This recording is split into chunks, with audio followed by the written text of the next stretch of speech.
하나님의 말씀은 누가복음 16장 9절부터 24절까지 보겠습니다. 한 부자가 있어 자색 옷과 고운 베옷을 입고 날마다 호화롭게 즐기더라. 그런데 나사로라 이름하는 한 거지가 헌데 두성이로 그의 대문 앞에 버려진 채 그 부자의 상에서 떨어지는 것으로 배불리려 하매 심지어 개들이 와서 그 헌데를 핥고 있었더라. 이에 그 거지가 죽어 그 천사들에게 받들려 아브라함의 품에 들어가고 부자도 죽어 장서되매 그가 음부에서 고통 중에 눈을 들어 멀리 아브라함과 그의 품에 있는 나사로를 보고 불러 이르되 아버지 아브라함이여 나를 긍휼히 여기사 나사로를 보내서 그의 손가락 끝에 물을 찍어 내 혀를 서늘하게 하소서. 내가 이 불꽃 가운데서 괴로워하나이다. 오늘 말씀을 가지고 코로나19로 깨진 일상, 간과했던 행복회로의 길, 이런 제목으로 말씀을 나누겠습니다. 우리가 다 느끼는 바지만 우리의 일상이 깨진 지금 비상 상태입니다. 우리가 시계를 한 3주 정도만 뒤로 돌려봐도 지금 같은 상황은 생각지도 못했었죠.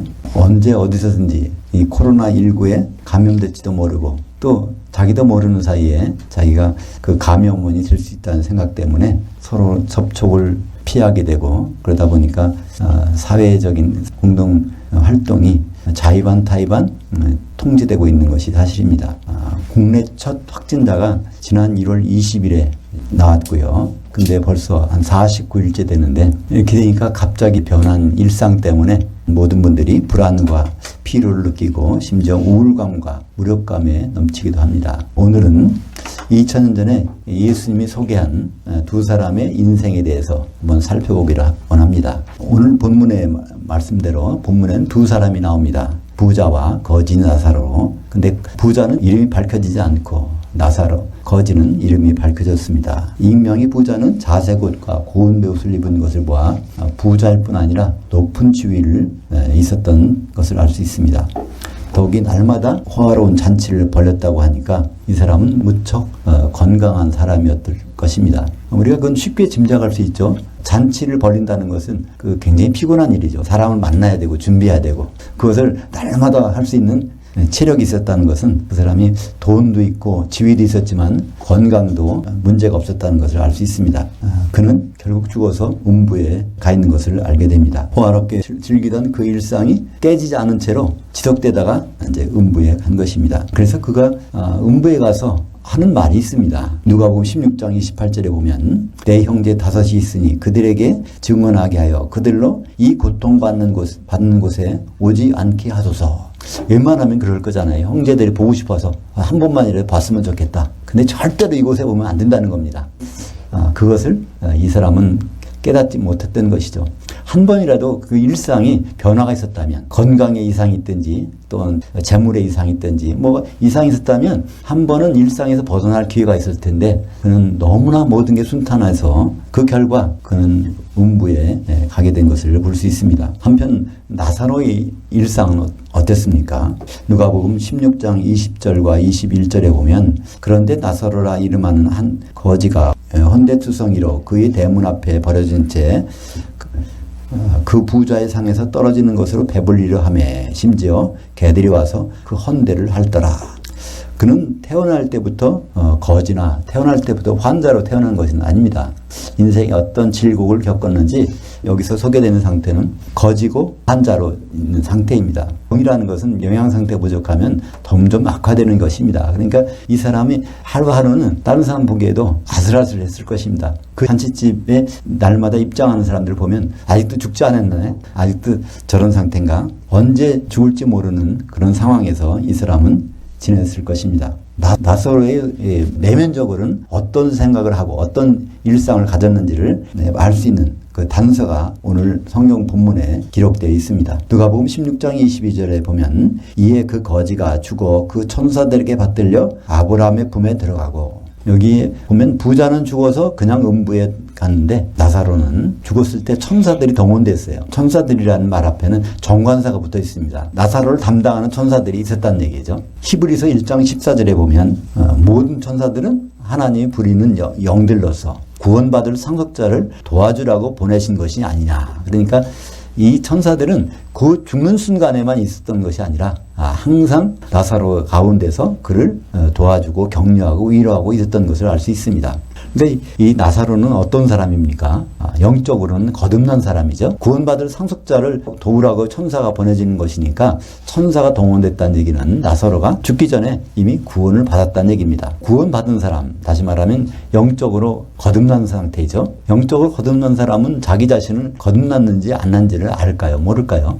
내가 거듭났을까? 안 났을까? 그것을 제대로 모른다면 거듭나지 않았을 가능성이 굉장히 큽니다. 거듭난 사람은 그거를 알게 있거든요. 마태복음 5장 3절에 보면 심령이 가난한 자는 복이 있나니 천국이 저희 것이며, 그때 심령이란 말은 영이란 말입니다. 영으로 갈급함을 느끼게 되면 그 사람이 이미 천국 안에 있다는 말입니다. 그러니까 하나님 나라에 들어왔다는 말이죠. 그래서 나사로는 분명히 거듭났을 것이고 거듭났기 때문에 그 상황을 날마다 느끼고 있었을 것입니다. 이런 몸으로 살지만 죽음과 부활 후에 어떤 일이 펼쳐질지를 생각하면서 그것의 감격 속에 살았던 것입니다. 만약에 2000년 전으로 돌아가서 그 사람의 얼굴을 사진 찍을 수 있다면 그 얼굴이 잔치집에 들락날락하는 사람과는 다를 거예요. 그죠? 비록 몸은 어려운 상황이 있지만 그 얼굴은 스테반처럼 해같이 빛났을 것입니다.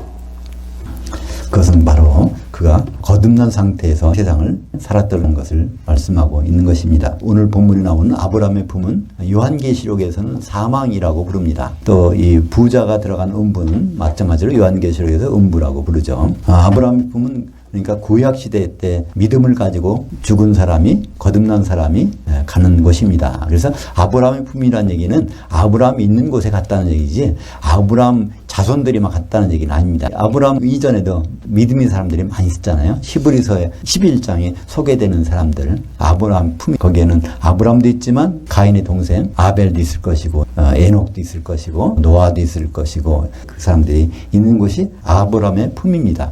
그렇다면 우리가 죽어서 우리도 아브라함의 품에 갈까요? 근데 우리는 가는 장소가 다릅니다. 그리스도 안에서 죽은 자들은 가는 장소가 정해져 있어요. 그것을 예수님이 누가복음 23장 43절에서 그를 말씀해 주셨습니다. 두 강도가 있는데 한쪽 강도가 예수님을 인정하고 자기 죄를 인정합니다. 그러면서 예수님께 한 말이 당신 나라가 임할 때 나를 기억해달라는 것입니다. 누가복음 23장 43절에 보면 예수께서 이르시되 내가 진실로 내게 이르노니 오늘 내가 나와 함께 낙원에 있으리라 하시니라. 그래서 이 낙원이라는 것을 소개합니다. 당신 나라가 임할 땐 나를 기억해달라. 그러니까 사실 당신 나라는 건 언제죠? 천년왕국을 말합니다. 그리스도께서 왕으로 오신 나라. 근데 예수님은 거기서 말했어요. 그때까지 갈 거 없다는 거예요. 오늘 당장에 나와 함께 낙원에 있다는 것입니다. 지금 근데 예수님도 낙원에 계실까요? 예수님은 3일 만에 거기서 부활하셔서 40일 동안 사도들과 지내다가 예수님은 셋째 하늘로 올라가셨습니다. 그러니까 예수님은 지금은 낙원에 안 계십니다. 그러나 이 그리스도 안에서 죽은 사람들은 이제 낙원이라는 곳에 가서 쉬고 있게 되는 것이죠. 낙원이라는 뜻은 좋다는 뜻이 아닙니다. 한자로 즐거운 정원이라는 뜻이지만 낙원이라는 헬라어가 나온 그 원어는 페르시아 말인데 파레데자라는 말에서 나왔습니다. 파레데자라는 것은 바로 울타리가 쳐져 있다는 것이죠. 언제까지 보존이 되어 있는 상태로 되는 것이고 그 장소는 판결을 심판을 받을 때까지 있는 장소입니다. 그래서 이 낙원에서는 예수 안에 있던 사람들이 있다가 거기서 나오는 날이 있겠죠. 언제 나오게 될까? 데살로니가전서 4장 16절에 보면 주께서 호령과 천사장의 음성과 하나님의 나팔로 하늘로부터 친히 강림하실 때 그때 살아나는 자들이 있어요. 그게 누구냐면 그리스도 안에서 죽은 자들이, 다른 사람이 아니라 그리스도 안에서 죽은 자들이 다 살아나서 그리고 그때까지 살아서 예수를 믿고 있는 자들이 공중 올라가는 장면이 나옵니다. 그때 낙원은 텅 비게 됩니다. 그때까지 있는 장소, 그것이 낙원이죠.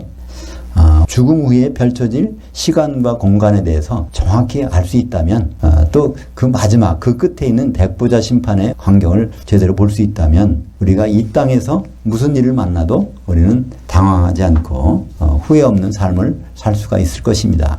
우리 먼 후를 아는데 오늘 닥친 일을 가지고 조금 동요는 쓸 수 있지만 그게 완전히 흔들리지는 않을 거 아닙니까? 우리 일상에서도 그렇잖아요. 우리가 큰 일을 만날 것 같지만, 큰 일을 당한 것 같지만, 시간을 한 달, 또 1년, 2년 정도 앞으로 내다 놓고 보면은 요거는 별일이 아니죠. 적어도 한 달 후에, 1년 후에, 2년 후에 그때 일을 생각해 보면 그건 별거 아니잖아요.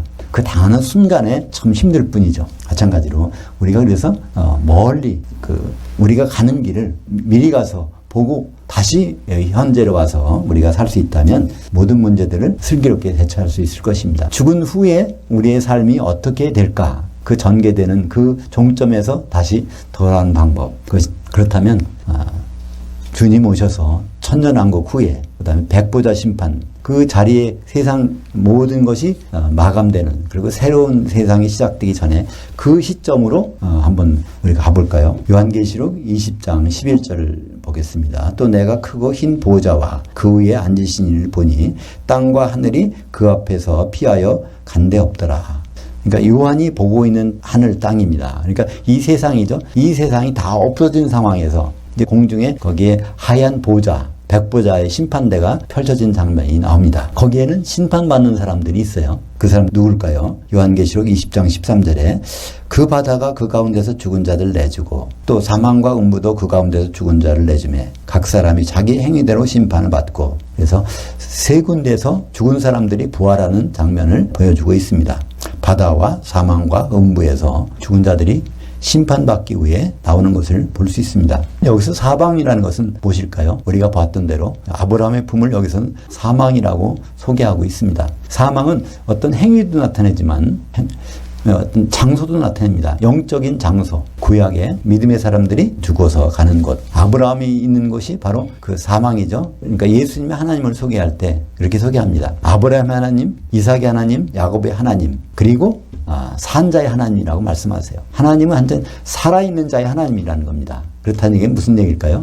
아브라함을 살리시겠다는 거고 이삭도 살리시겠다는 거, 그 야곱도 살리시겠다는 그런 뜻이 거기 가운데 있는 것이죠. 그러니까 아브라함은 현재는 사망 가운데 있는 것입니다. 또 음부는 마찬가지로 이 부자가 있던 것이죠. 부자가 불신자죠. 불신자는 구약시대나 신약시대나 마찬가지입니다. 공통적으로 음부에 가 있습니다. 음부라는 뜻은요, 우리가 커먼데라고 생각하는데, 음부라는 원래의 의미는 하데스라는 헬라어 단어를 씁니다. 하데스라는 것은요, 보이지 않는 세계예요. 그러니까 데스라는 것은 보이는 것. 하가 붙으면요, 그렇지 않은 것. 우리가 죄를 하마르티아라고 하지 않습니까? 마르티아는 명중했다는 뜻이고, 그것이 아닌 걸 하를 붙여서 하나님의 관역에서 벗어난 걸 죄라고 하는데, 그때의 단어 하, 그것이 바로 하데스의 하입니다. 그러니까 하데스라는 것, 눈에는 보이지 않지만 분명히 있다는 것이에요. 그러니까 그것은 어딜까요? 우리 육체가 흙으로 들어간 다음에 그 영혼이 거기에 있는 것이에요. 근데 그 영혼이 아브라함 품에 못 들어가면, 사망의 품에 안 가면 바로 이 하데스에 머물러 있는 것입니다. 이제 세 번째, 그 바다는 무엇일까요? 요한계시록 18장 21절에 바다가 나옵니다. 요한계시록 20장 13절에 그 바다가 죽은 자들을 내어준다고 했는데 그 바다를 거슬러 올라가면 그 정관사가 붙어 있거든요. 요한계시록 18장 21절에 정관사가 붙어 있는 그 바다가 나옵니다. 이에 한 힘센 천사가 큰 맷돌 같은 돌을 들어 그 바다에 던져 이르되 큰 성 바벨론이 이같이 비참하게 던져져 결코 다시 보이지 아니하리로다. 큰 성 바벨론, 큰 음녀 교회 성도들 맞는데 바로 이 세상을 사랑하는 성도들이 가 있는 곳, 거기 그것을 바로 그 바다라고 하고 있습니다. 근데 그 바다는 그럼 그 앞에는 뭐로 소개될까요? 요한계시록 15장 2절에는 그 바다가 나와요. 정관사가 붙어있는. 요한계시록 15장 2절에는 또 내가 보니 불이 섞인 유리바다 같은 것이 있고 짐승과 그의 우상과 그의 이름의 수를 벗어난 이기는 자들이 그 유리바다 위에 서서, 그래서 불 섞인 유리바다가 있는데 물바다가 아니라 불바다죠. 근데 처음에는 그 정관사가 없어요. 사도 요한이 처음 보는 불 섞인 유리바다예요. 근데 그 문장에 뒤에 언급할 때는 거기다 정관사를 붙습니다. 그래서 그 이기는 자들이 그 유리바다 위에 서서 이제 모세의 노래, 어린 양의 노래를 부르며 하나님을 찬송하는 장면이 나옵니다. 그래서 이 바다 위에 있으니까 공중에서 찬송을 부르는 거죠. 이기는 자들이 부른다고 돼 있어요. 이기지 않은 자들은 어디 있을까요? 그 순간에 이기지 않은 자들은 바로 큰 성 바벨론이니까 그 바다 밑에서 떨어져 천년을 지내고 있는 그 사람인 것을 볼 수 있습니다. 주님이 재림하시면 그리스도 안에 있는 사람들, 예수님과 관계를 맺은 사람들은 모든 사람들이 이 공중으로 올라가게 되는데 거기에서 기름이 준비된 사람, 이기는 사람은 다 혼인잔치에 들어가지만 그 준비 안 된 사람들은 거기서 가는 데가 있어요. 영락 없이 가는 데가 불 섞인 유리바다. 그것이 1000년 동안 있는 것인데 백보자 심판 때 그 바다에 있던 사람들이 나오는 것입니다. 그러니까 백보자 심판 때는 세상 사람들도 모두 나오지만 예수 믿다가 혼인잔치에 못 들어간 사람, 예수 믿다가 천년왕국에 못 들어간 사람, 그 사람도 다 거기서 나와서 심판을 받게 되는 것입니다. 그럼 백보자 심판대가 있는데 그 심판장이 누굴까요? 우리 예수님이십니다. 그죠? 왜냐하면 하나님 이 모든 심판하는 권세를 아들에게 맡겨주셨다고 했으니까 그리스도의 심판대도 예수님이 심판장이시고 또 이 백보자 심판대도 예수님이 심판장이세요. 근데 그게 심판대가 하나만 있는 것이 아니라 그 보좌들이 쭉 있다는 거예요. 그것이 어디 있습니까?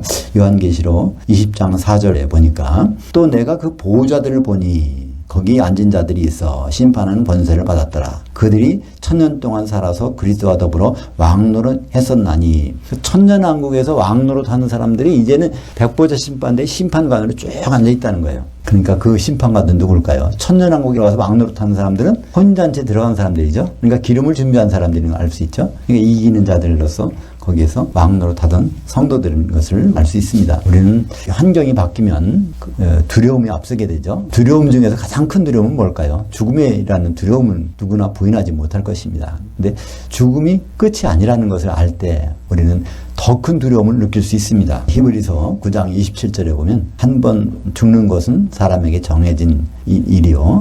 그 다음엔 반드시 심판이 있다고 하셨습니다. 그러니까 죽음이 끝이 아니라 죽음은 반드시 부활한다는 것입니다. 모든 사람들은 죽으면 부활합니다. 부활의 시기가 조금 달라질 뿐이죠. 예수님 오셔서 부활하는 사람, 또 백보자 심판 때 가서 그때 부활하는 사람, 이런 부활의 차이는 있지만 모든 사람들은 부활합니다. 그래서 성경은 우리 인생의 구분을 아주 독특하게 해요. 우리는 인생이 이제 7, 80년, 요새는 100세 시대니까 100년을 산다고 하는데 인생의 전반전이 있고 중반전이 있고 그다음에 후반전이 있다. 이 인생을 살았을 때로 구분합니다. 근데 성경에서 인생의 구분은요, 특별히 예수님이 구분하시는 것은 다릅니다. 예수님의 구분은 우리가 세상, 육체를 갖고 사는 이 기간을 전반전이라고 부르고 있어요. 그러니까 우리가 죽어서 육체를 떠난 다음에 이 영이 기다리는 시간, 이것을 하프타임이라고 부르고 있고요. 그 다음에 부활해서 그때부터 펼쳐지는 시간을 이제 후반전이라고 하고 있습니다. 그것이 요한계시록 14장 13절에 있습니다. 요한계시록 14장 13절 지금 이후로 주 안에서 죽는 자들은 복이 있도다 하시매 영이 이르시되 그러하다. 그들이 수고를 그치고 중간에 쉬리니 이게 하프타임이란 단어입니다. 이는 그들이 행한 일들이 따름이라 하시더라. 이제 하프타임 끝나면 그들이 행한 것에 따라서 후반전이 시작된다는 말입니다. 우리가 이 전반전, 하프타임, 후반전이라는 개념을 갖고 있으면 우리가 이 세상에 살 때 어디까지나 전반전이에요. 죽는 한이 있더라도 전반전이야.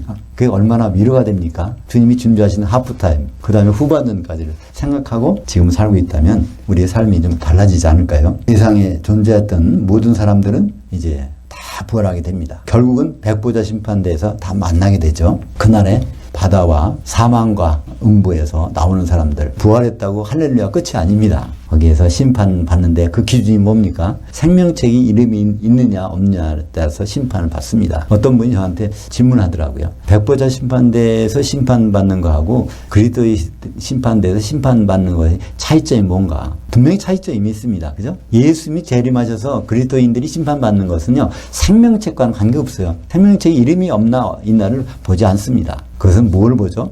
기름이 있느냐 없느냐. 그래서 고린도후서 5장 10절에 우리가 다 성도들이 다 그리스도의 심판대 앞에 나타나게 돼요. 선악간에 그 몸으로 행한 대로 다 받으려 함이라. 그래서 그 몸이 단수, 바로 교회를 나타내죠.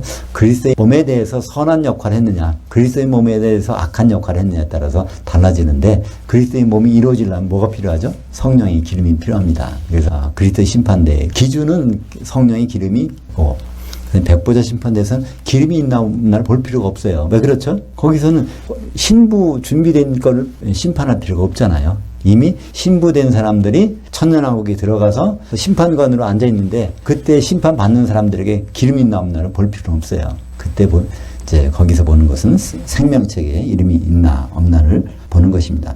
그래서 예수님은 세상 사람이 아니라 제자들에게는 뭘 말씀하셨냐면 육체를 죽이는 자, 그 마귀나 그 귀신들이죠. 그를 두려워하지 말고 누구를 두려워합니까? 우리가 영의 몸을 입고 있을 때 우리를 그 혼을 죽이는 그분을 두려워하라. 지옥에 보낼 그분을 두려워하라고 합니다. 예수 믿는 사람들은 지옥 갈 일을 두려워하라는 것이 예수님의 명령입니다. 근데 우리는 교회 다니는 분들이 교회만 나가면 예수만 믿으면 우리는 지옥과 관계없어. 이런 것은 예수님의 말씀과 정면으로 배치되는 거예요. 그죠? 예수 믿는 사람들이 가장 조심해야 될 것, 지옥 갈 걸 조심하는 것. 그것은 마태복음 10장 28절에 있습니다. 그래서 만약에 그 부분이 모호하면 우리는 항상 마태복음 10장 28절을 돌아가서 우리가 뭘 조심해야 될까? 그것을 다시 확인할 수 있습니다. 그래서 우리는 백보자 심판대에서 모든 인생이 끝났을 때, 후반전까지 끝났을 때, 그 백보자 심판대에서 심판을 받는데 그 심판에 대해서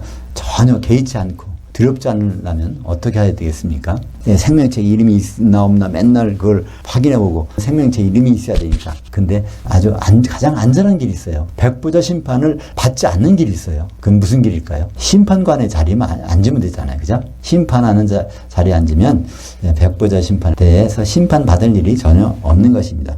그 자리에 누가 앉았어요? 천년왕국에서 왕노릇한 사람들이 거기 앉았다고 했어요. 천년왕국에서 누가 왕노릇합니까? 혼인잔치에 들어간 사람들이죠. 혼인잔치에 들어가려면 뭐가 필요하죠? 기름이 필요합니다. 성령의 기름. 그것만 준비하고 있다면 우리는 백보자 심판, 오히려 심판 자리에 앉아서 예수님과 더불어 심판하는 자리에 있게 되는 것입니다. 성경에서 그럼 이기는 자는 어떤 자일까요? 성경에서 이기는 자가 누구라고 나와 있는데 그것을 가르쳐주는 분이 없어요. 가르쳐주는 목사님도 별로 안 계신 것 같아요. 너무나 쉬운 곳에 답이 있어. 그것이 요한계시록 2장 26절에 있는 말씀입니다. 이기는 자, 곧 끝까지 내 일들을 주목하는 자, 그에게 만국을 다스리는 권세를 주리니.